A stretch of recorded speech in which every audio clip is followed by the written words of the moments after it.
et toutes les préfectures ont été visitées pour aller à la rencontre des fédérations des partis politiques.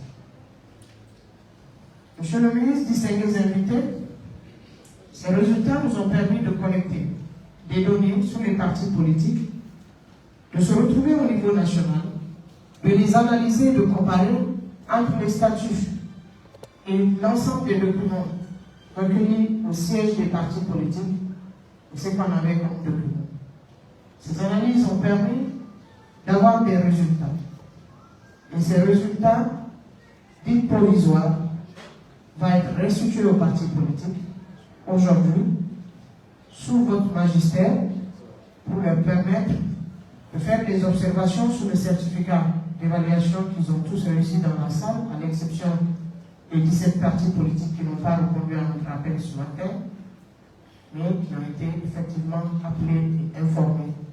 Parce que nous avons eu des adresses électroniques, qui ont reçu par WhatsApp, qui ont reçu par mail, mais nous sommes donné la peine de les appeler également. Donc ces 17 partis politiques ne sont pas présents. Sur cette situation, nous avons 3 partis politiques qui n'ont pas reçu de certificat d'évaluation dans cette salle. Nous sommes dans l'analyse de cette situation. Une première situation remonte à la surface par rapport aux 3 partis politiques qui sont présents et qui n'ont pas reçu de certificat, monsieur le ministre. C'est que premièrement, l'équipe s'est présentée, mais il y a eu des facteurs bloquants.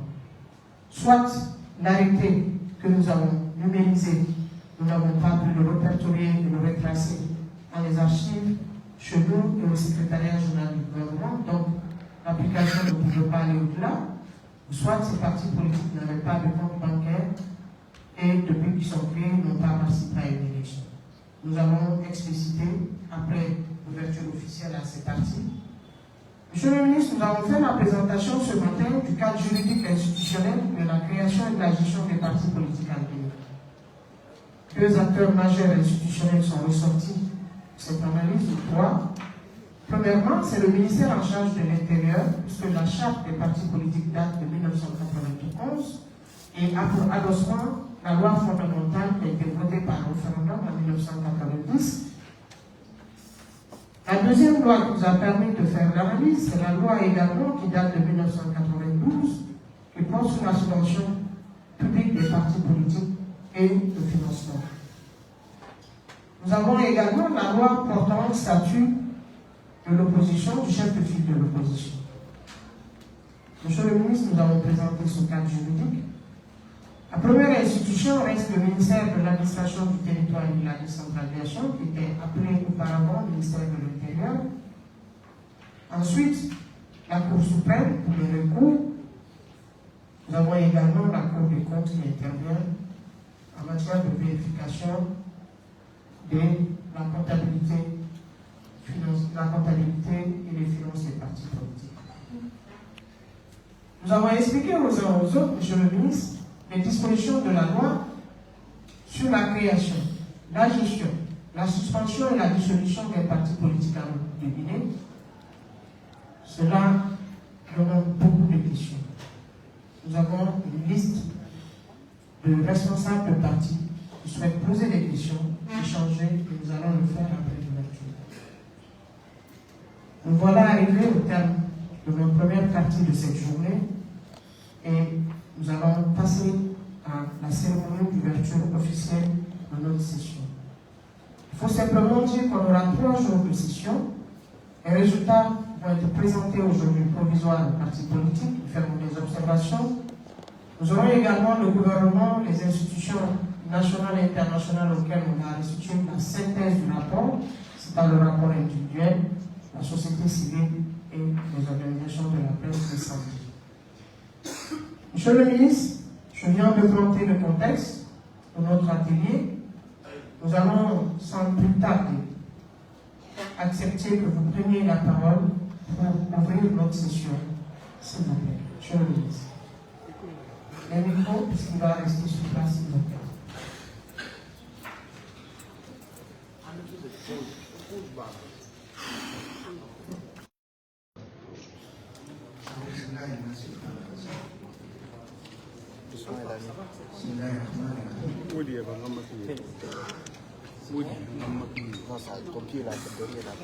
Mesdames et messieurs les représentants des partis politiques,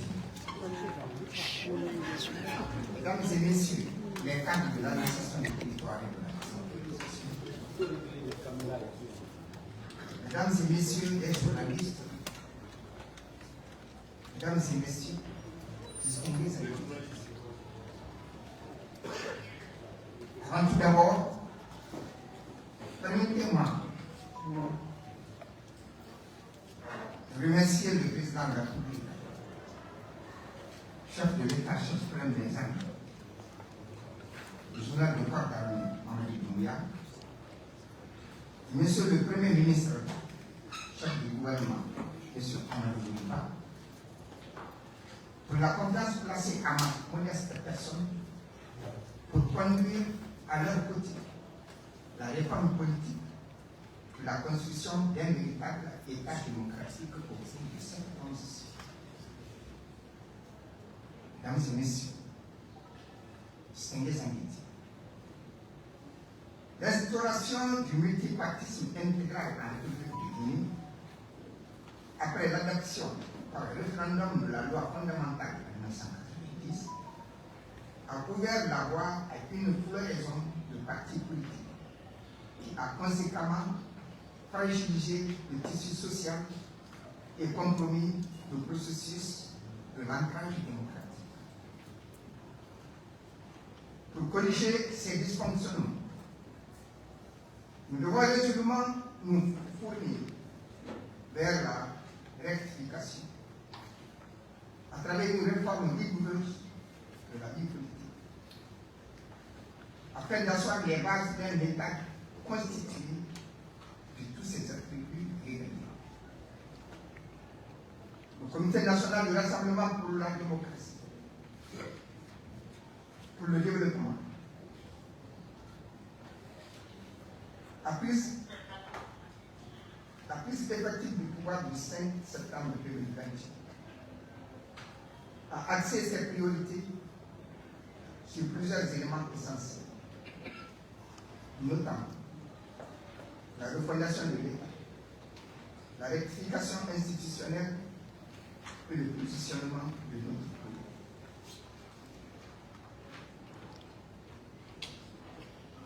L'atteinte de ces ambitions objectifs dépend de l'implication de tous les fils et filles de notre pays, sans distinction aucune, pour mettre en œuvre des réformes politiques et électorales dont les contours résisteront au temps et à l'action néfaste des personnes. C'est la vision commune dans le nouvel utopie. Mesdames et messieurs, les représentants des partis politiques, distingués invités. Depuis plus de 30 ans, l'espace politique a connu une mutation au gré des changements de situation et de contexte, sans tenir compte du cadre politique existant. Les créations de partis politiques se faisaient par copinage, comme les entreprises privées et personnelles. Les alliances politiques électoralistes sont passées en document normal et la violence est devenue le compagnon de certaines associations politiques. Les partis politiques, au lieu d'être des forces de proposition, les instruments de participation à la gestion de la vie de la nation, se sont transformés en des instruments de propagande et de repli identitaire ethnique. Aucune démocratie, aucun état de droit ne saurait se construire dans un tel environnement. Raison pour laquelle nous devons tous accepter d'assainir notre échiquier politique afin de consolider nos acquis démocratiques et solidifier l'état de droit dans notre pays.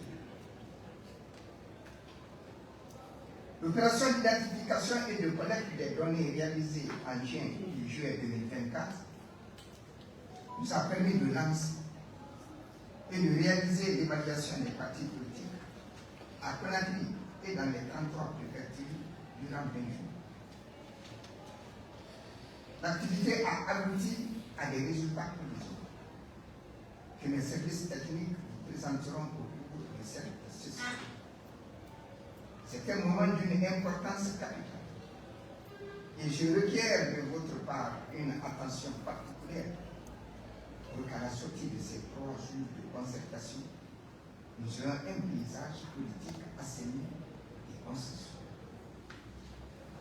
Cette session sera ponctuée de présentation, d'échanges et d'amélioration du rapport provisoire. Les partis politiques évalués recevront des certificats. Une base de données fiable informatisée sera constituée désormais au sein du ministère de l'administration du territoire et de la décentralisation. À ce titre, pour renforcer la gouvernance des partis politiques légalement constitués, la traçabilité de leurs activités sera assurée par les moyens de nouvelles technologies de l'information et de la communication. Aucun parti politique ne sera lésé pour compte, mais la loi s'appliquera dans la vie. C'est aussi cela un aspect important de la réformation. Mesdames et messieurs, distingués invités, le chemin est long. Et nous allons le parcourir ensemble, chers membres des partis. Les partis politiques qui ne sont pas en règle recevront des notifications et les partis non identifiés seront traités conformément aux dispositions de la charte des partis politiques. L'évaluation sera désormais notre mode de gestion et de contrôle des partis politiques. C'est sur ce mot que je déclare ouverte la présente session de restitution du rapport provisoire de l'évaluation des partis politiques. Vive le CNRD, vive le président de la République, je ne le sois pas vive l'unité nationale, que Dieu bénisse la Guinée et le monde.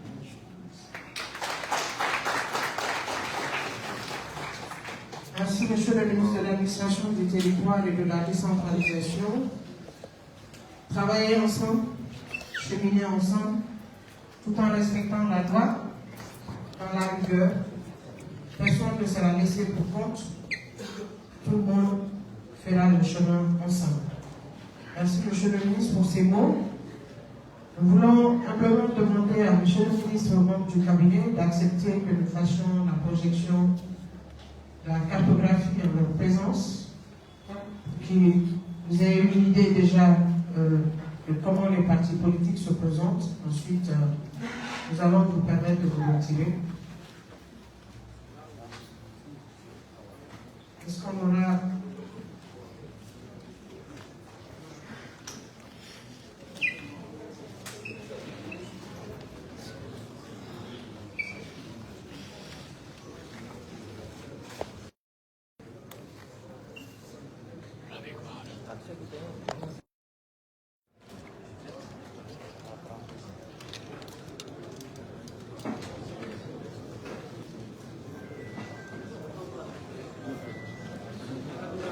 Ah, on va s'asseoir.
On a formé 32 enquêteurs.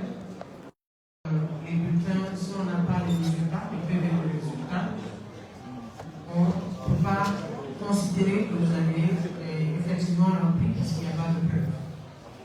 Deuxièmement, on rentre sur, par exemple, les changements apportés dans le statut. Vous avez vu tout à l'heure les dispositions. Il faut que ces changements soient notifiés au ministre de l'Intérieur et qu'il puisse vous notifier qu'il a accepté ces changements apportés dans le statut. Dans le cas contraire, nous demandons que ces changements ne devraient pas intervenir. Troisième analyse que je peux vous expliquer, c'est par exemple la liste des membres du directoire. Le Congrès a fait une élection, on a le PV du Congrès, on a tous les membres élus pendant le Congrès, le bureau exécutif, le bureau des jeunes, des femmes, le PV en fait foi, et on retrouve que dans les documents que vous nous avez donnés, 3 ou 5% ou 10% des membres qui ont été élus au Congrès passé, alors que vous n'avez pas fait le nouveau Congrès, on ne les retrouve pas, on retrouve d'autres personnes sur la liste du bureau exécutif ou du directoire national ou du conseil, ainsi de suite, alors qu'il n'y a pas eu de Congrès.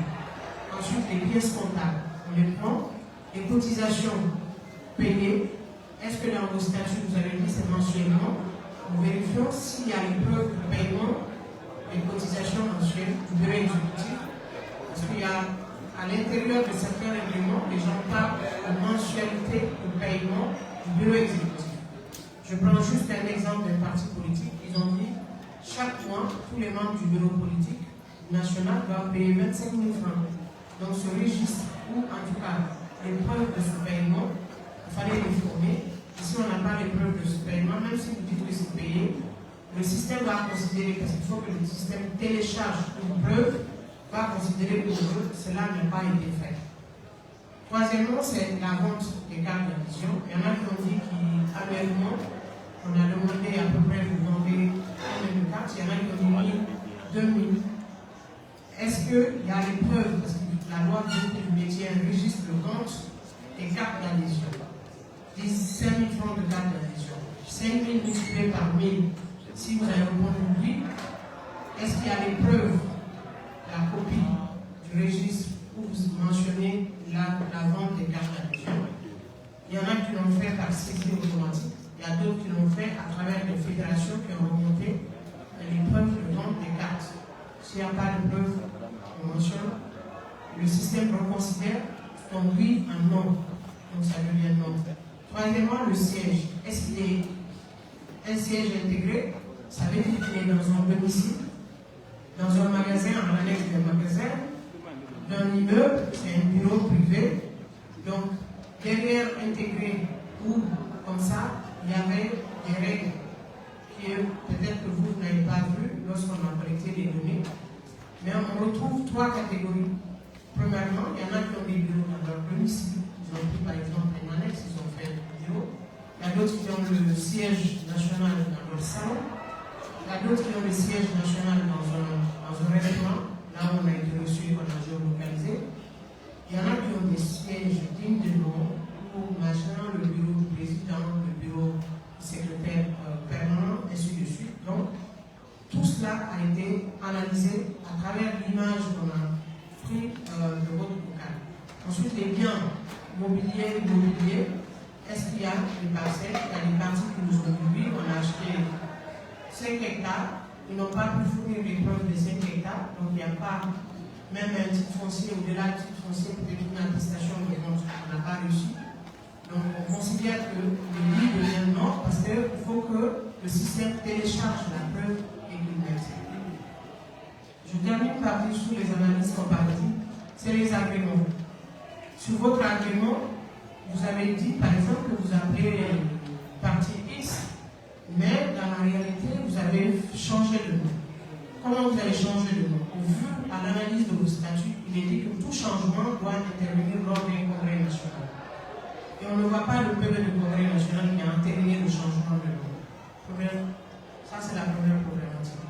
Deuxième problématique, c'est que vous avez dit oui, on a eu un congrès national, mais sauf que votre congrès est constitué de l'ensemble des membres du comité de base, les secrétaires fédéraux, les sections, du bureau politique national, du bureau des jeunes, du comité central. C'est dans vos statuts et règlements intérieurs. Ça, c'est pas la loi, c'est vous qui l'avez dit.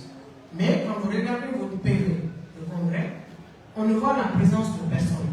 Il n'y a aucune liste jointe au PV du congrès qui prouve que tous ces organes qui devraient être dans le congrès ont effectivement participé au congrès. Donc, le système va reconsidérer que vous n'avez pas fait le congrès parce que les preuves sont insuffisantes et les preuves. Deuxième situation, il y en a qui vont dire on a fait le congrès et ils vont fournir un document qui n'est pas signé de personne. Alors que dans votre règlement intérieur, il est dit que pour aller au congrès, c'est le plus âgé qui va tenir le PV, c'est le bureau politique, c'est le secrétaire permanent. Donc il y a toute une structuration qui sont dans vos textes, donc vos règlements intérieurs. Mais donc, on a reçu un document, mais il n'y a aucune preuve de signature, il n'y a pas de cachet, il n'y a rien. Mais on a dit que c'est le système, même s'il le charge, il va le rejeter. Parce que c'est une plateforme informatique. Donc, on va revenir à zéro et les congrès sur le terrain qui ont été affichés, oui, vont automatiquement disparaître dans le système. Voilà un peu la démarche générale de l'évaluation qu'on a eue. On avait demandé les relevés bancaires 2021, 2022, 2023. Il y en a qui l'ont fourni, et bien fourni. Il y a d'autres qui l'ont fourni, mais pas bien fourni, parce que je ne sais pas si c'est à la banque qu'ils ont demandé, mais ils ont juste donné un relevé bancaire d'une année, 2021, et se sont arrêtés là. Deuxièmement, il y a beaucoup de partis politiques qui n'avaient pas de compte bancaire. Les comptes sont récents. Et l'analyse nous montre que le compte a été créé juste quand on a dit qu'on partait faire l'évaluation, le compte a été créé. Il y a d'autres qui n'ont pas du tout de compte bancaire. Donc, entre la création d'un parti de 1992 qui ouvre un compte en 2024, analysez vous-même que certainement comment il a reçu les cotisations, alors que dans son statut, il est dit que les gens cotisent mensuellement ou trimestriellement. Comment l'argent a été géré au-delà d'un compte? La loi dit d'avoir au moins un compte, on ne dit pas deux. Mais par contre, il y a des partis qui ont deux comptes, il y en a qui ont trois comptes, il y en a qui ont beaucoup d'argent dans leur compte, il y en a qui ont des comptes débitaires, qui n'ont rien dans leur compte. Ensuite, les dépenses effectuées, les justifs. On a vu dans les documents pièces comptables qu'ils ont dépensé 100 millions, sans nous dire comment les 100 millions sont allés les partis, comment ils ont perçu. Parce qu'on n'a pas le registre de paiement de la vente des cartes pour dire qu'on a généré en vendant 10 000 cartes d'adhésion à raison de 5 000 ou 10 000. On a pu générer 300 millions pour faire de telles dépenses. Ensuite, on a eu un donateur. Au-delà, il y a des gens qui ont fourni la liste des donateurs qui sont les personnalités publiques de notre pays et qui va au-delà de ce que l'intéressé devrait faire.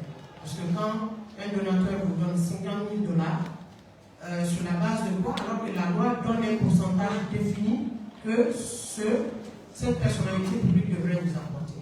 Ensuite, ce qu'on a constaté, c'est que parmi les donateurs, un président de parti politique est donateur pour un autre parti politique également.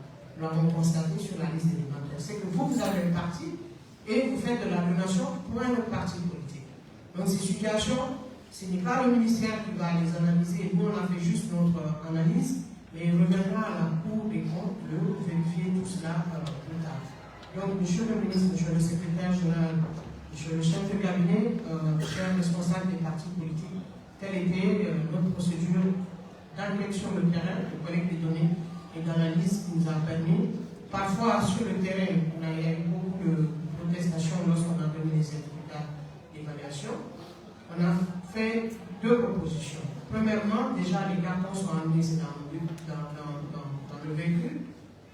On a aujourd'hui les 124 statuts anciens nouveaux. Est-ce que le changement apporté dans le statut a été fait par un congrès? Non. La plupart du temps, ce n'est pas le congrès qui a entériné les changements dans le statut. Est-ce que le ministère a été informé? Oui, par endroit. On a les legs informant le ministre du Changement et du PV du Congrès. On l'a, pour certains partis politiques, ça existe bien, et nous tenons compte de cela. Donc nous proposons, pour ceux qui ont des observations, soit on va le débattre ici, on va ouvrir, et on va le faire publiquement, on va analyser les dossiers qui sont donnés, s'ils ont dit qu'ils sont donnés. Est-ce que les dossiers sont conformes aux dispositions de la loi? Dans le cas contraire, on a dit, moi j'ai été une association. Donc vous allez venir avec ceux qui gèrent vos finances, ceux qui gèrent, ceux qui peuvent prouver que c'est cela. On va ouvrir un pouvoir d'échange pour vous expliquer. Et à la suite, ça va être des notifications qu'on va envoyer, comme l'a dit M. le ministre dans son discours, aux partis politiques pour se mettre en règle en 90 jours, donc 3 mois. Quand ils ne peuvent pas se mettre en règle pendant les 3 mois, c'est la suspension. Et ça aussi, il y a un délai pour ça. Au-delà de la suspension, ça va être la dissolution du parti parce qu'on considère que ce parti n'a pas pu profiter de 90 jours pour régulariser sa situation financière ou sa situation administrative. Comme je l'ai expliqué tantôt, il y a des partis qui, leur fiche n'a pas pu être générée parce que tout simplement, quand on a été le voir, il y avait des facteurs bloquants. Ils n'ont pas d'agrément. L'agrément avec quelqu'un qui est malade à Paris.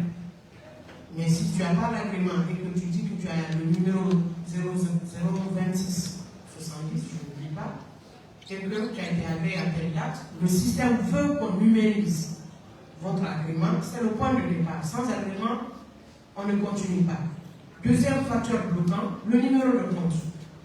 Pour les partis qui ont fait plus de 10 ans d'existence, sans numéro de compte, c'était un facteur bloquant pour vous. Donc on ne pouvait pas soumettre votre requête. Donc par conséquent, on ne génère pas de certificat d'évaluation parce que l'évaluation n'a pas pu aboutir à cause de ces facteurs bloquants. Maintenant, individuellement, on peut s'expliquer. Il y a une commission qui est mise en place au ministère qui va continuer à recevoir les recommandations. Voilà, Monsieur le ministre, la démarche générale de l'évaluation des chers membres des partis politiques. C'est ce qui nous amène à la production de la cartographie qui va être ma seconde présentation. Donc, il y a juste un exemple, les chefs de mission à Conakry qui ont travaillé.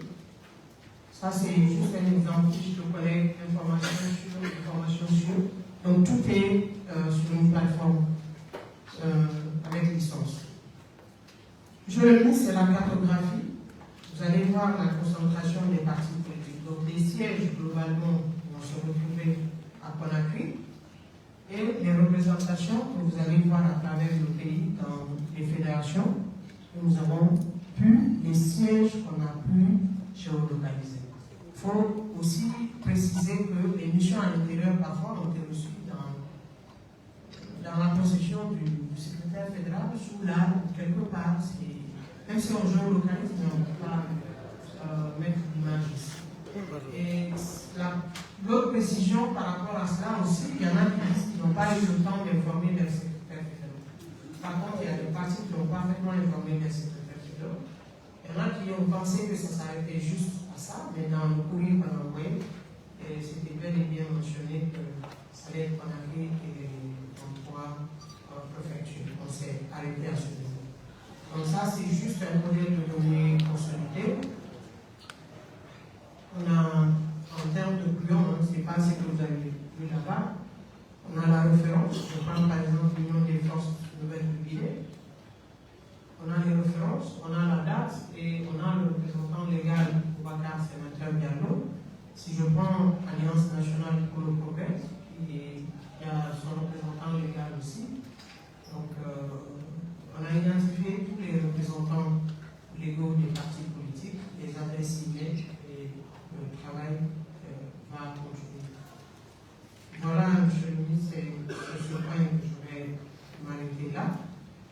En essayant de vous montrer 558 représentations politiques rencontrées sur l'ensemble du territoire.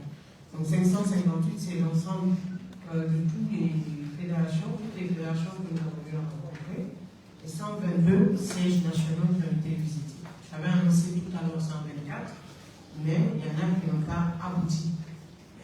Il y a 2 autres qui n'ont pas abouti parce qu'il y avait des facteurs bloquants. Il n'y avait pas de numéro de compte,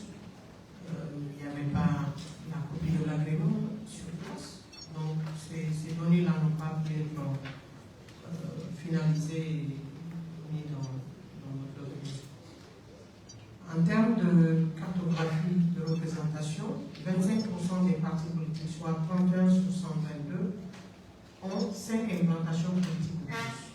Donc ça veut dire que 25% des partis politiques sont implantés au minimum dans 5 préfectures, parce qu'on n'a pas tenu compte des sous-préfectures là, mais on a quand même recueilli auprès d'eux toute la représentation dans les sous-préfectures. 58% des partis politiques, donc soit 71 sur 122, ont une seule implantation, leur siège national. Donc on n'a pas pu répercuter leur représentation au niveau national. Donc vous allez voir un peu les partis qui ont pu émerger en termes de représentation nationale, qui s'alignent, et jusqu'au plus bas niveau, qui ont au moins 5 représentations nationales en termes de graphique. Voilà, ça c'est la répartition des représentations politiques hors siège national. Donc là, vous avez pays, région de Bokeh, région de Conakry, région de Paraná, région de Kankan, Kenya, Labé, Mamou, les éléments.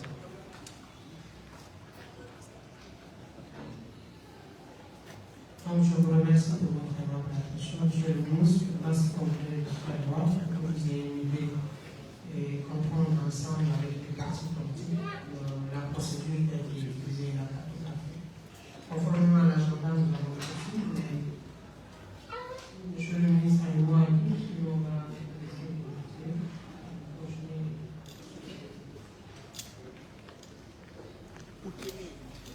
Donc, votre attention, nous allons permettre à Monsieur le ministre qui a un agenda très chargé de se retirer. Merci encore à tous nos amis. Désolé, pardon.